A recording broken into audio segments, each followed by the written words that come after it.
ریاضی پہ وہ مجھے یاد آ گیا ڈاکٹر ضیاء الدین صاحب، ڈاکٹر ضیاء الدین جی، وہ وائس چانسلر تھے علی گڑھ یونیورسٹی کے، اور وہ ایک مسئلے کے حل کے لیے جرمنی جا رہے تھے، اور وہ سید سلمان اشرف صاحب بہاری تھے، انہوں نے کہا کہ ذرا اعلیٰ حضرت کے پاس چلے جائیں، تو ان کے ذہن میں یہ ہے کہ ایک فقیر آدمی ہے، یہ مجھے کیا بتائے گا، اور کہتے ہیں ابھی آپ نے مسئلہ بتایا ہی تو آپ نے فر ایسے جواب دیا کہ ضیاء الدین صاحب کہتے ہیں مجھے ایسے لگتا تھا کہ آپ کتاب سے پڑھ کے جواب دے رہے ہیں۔ اور مفتی ضیاء الدین صاحب نے ڈاکٹریٹ کی ہوئی تھی میتھمیٹکس میں،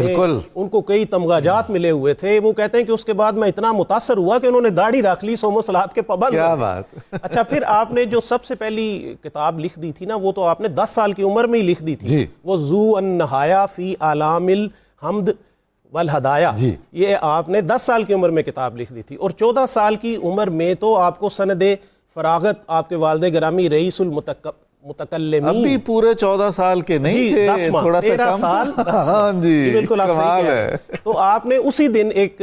وہ جو ہے نا فتویٰ جاری کرنے کے لیے بھی آپ کو اجازت دے دی تھی، اور جب آپ نے ان کو فتویٰ پڑھایا والد گرامی کو تو آپ نے تائید کی، کیا بات کہ آپ نے بالکل فتویٰ صحیح لکھا ہے۔ اور جہاں تک سائنسی علوم کا تعلق ہے نا، سائنسی علوم میں ریاضی میں پھر آگے بھی تخصص تھا، جیسے جیومیٹرک میں تخصص تھا، ڈائنامکس پہ